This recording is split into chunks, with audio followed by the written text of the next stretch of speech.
안녕하십니까 여러분. 오늘은 국제이주와 노동정책에 있어서 기본적으로 알아야 될 국제이주에 관련된 용어를 여러분과 함께 살펴보고자 합니다.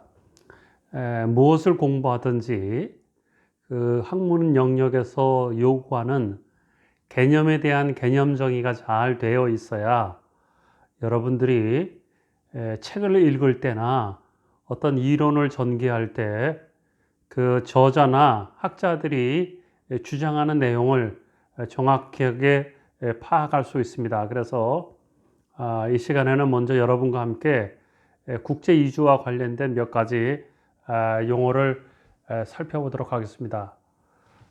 첫 번째 그 이주라는 개념인데, 이주. 여러분은 잘 알다시피 그 이주라는 개념은 새라는 말입니다. 그래서 새가 국경과 지역 관계없이 자유롭게 날아다닌다라는 의미에서 이 새라는 말에서 이주라는 말이 나왔습니다.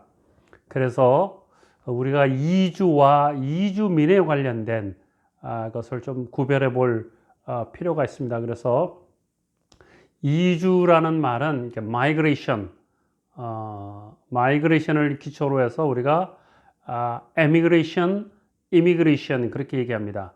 그래서 migration 자체는 이주를 말하는 거지만 emigration은 나가는 것, 나가는 이주를 말하는 거고 immigration은 들어오는 이주를 가리킵니다. 그래서 이주라는 개념은 이주에 가는 과정 전체를 포함하는 행위로서 어떤 이동성 이런 것들을 포함합니다.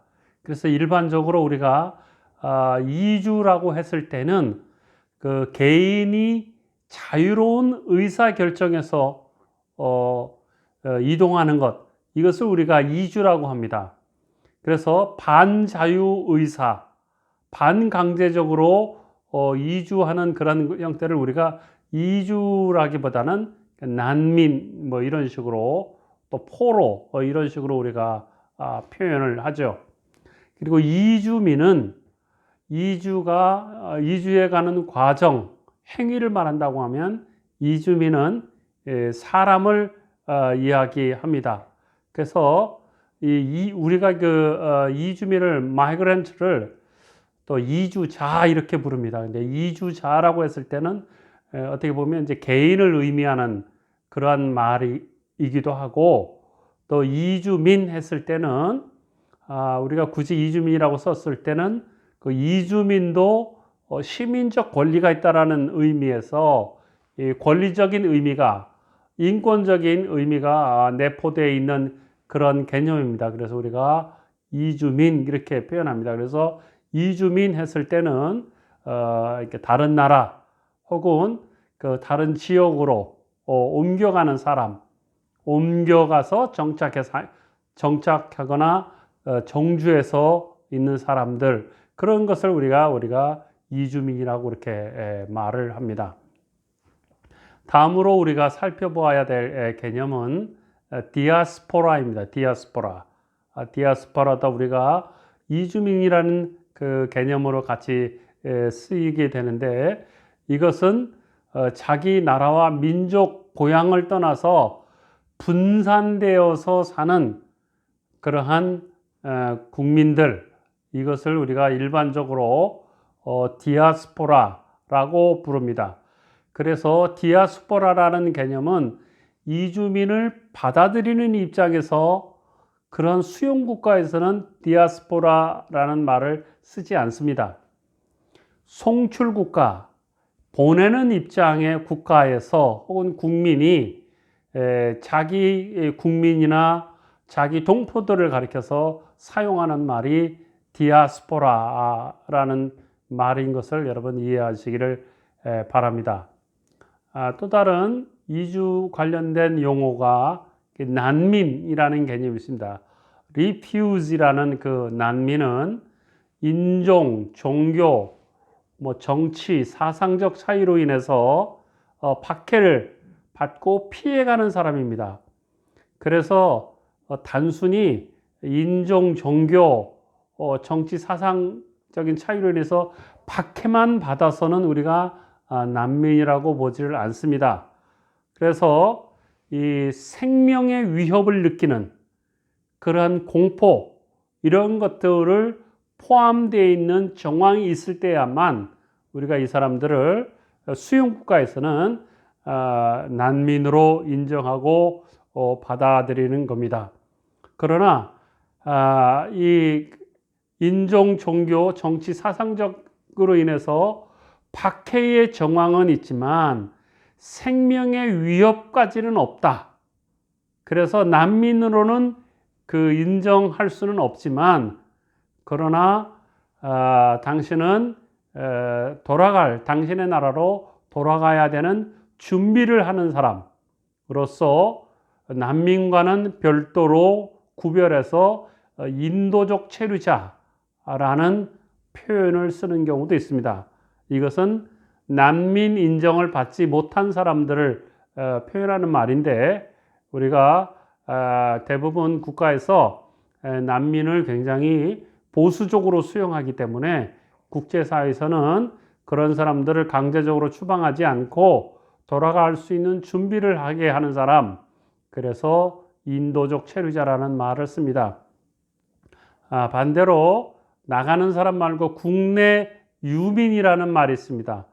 국내 유민은 나라를 잃은 백성 혹은 국경을 넘지 못하는 그런 사람들을 가리켜서 우리가 유민이라고 그렇게 이야기를 합니다. 또 우리가 볼 수 있는 것은, 우리가 이제 국제 이주와 노동 정책 했을 때 우리가 주로 이제 노동 이주에 관련해서 우리가 많이 볼 텐데요. 노동 이주는 고용 또는 임금을 목적으로 해서 사람이 이주해 가는 것, 이것을 우리가 노동 이주라고 그렇게 말을 합니다. 그런데 대부분 노동 이주는 무조건적으로 수용하지 않습니다. 규제를 하고 통제를 합니다. 그 이유는 자국민을 보호하고 자국의 국가 이익을 만들어내기 위해서 이주민들을 관리하고 통제하는 것이 통상적입니다. 그래서 노동 이주는 대부분 국가의 이주 관련된 법에서 이런 문제를 다루고 있습니다. 다음은 이주 노동자와 관련된 몇 가지 용어가 있습니다. 이주 노동자 관련된 몇 가지 용어가 있는데, 그것을 보면 이렇습니다. 이주 노동자, 또 경제적 이주자, 계절 노동자, 접경 근로자, 미등록 이주 노동자, 이런 말이 있습니다. 그래서 이주 노동자라는 말은 이제 1990년대 유엔이 모든 이주 노동자와 그 가족 권리 보호에 관한 협약을 만들었고, 거기에 유급 활동에 종사하는 사람을 이주 노동자다, 이렇게 말을 하고 있고요. 경제적 이주자는 삶의 질을 향상시키기 위해서 타코가 아니고 타국에 거주하고 있는 일상적인 거주자를 말합니다. 그리고 계절 노동자는 1년 중에 이렇게 농사를 짓는 때나 이런 때 잠깐 가서 일을 하고 또 자기 나라로 돌아가고, 이런 사람들을 이야기하는 거죠. 한국에서도 이주 노동자 중에 농촌에서 일하는 계절 노동자가 있다는 것 여러분 이해하시기 바랍니다. 그리고 접경 근로자는 뭐냐면, 국경을 넘어서 일을 하긴 하지만 국경 도시 근처에 살고 있는 사람으로서 자기 나라에서 국경을 넘어서 출퇴근하는 이런 사람을 우리가 접경 근로자라고 이렇게 얘기를 하고, 또 법률적 기준에 의해서 합법 체류자, 불법 체류자 이렇게 있는데, 국제사회에서는 불법 체류자라는 말을 대부분 사용하지 않고 미등록 이주 노동자라는 개념을 우리가 사용하고 있다는 것을 여러분 이해하시기 바랍니다. 그래서 국제 이주민 협약에는 유급 활동을 하는 이주 노동자의 종류를 뭐 월경 노동자, 뭐 계절 노동자, 선원, 해상 시설 노동자, 순회 노동자, 특별사업 노동자, 특별취업 노동자, 자영 노동자라는 이러한 개념으로 분류를 하고 있습니다.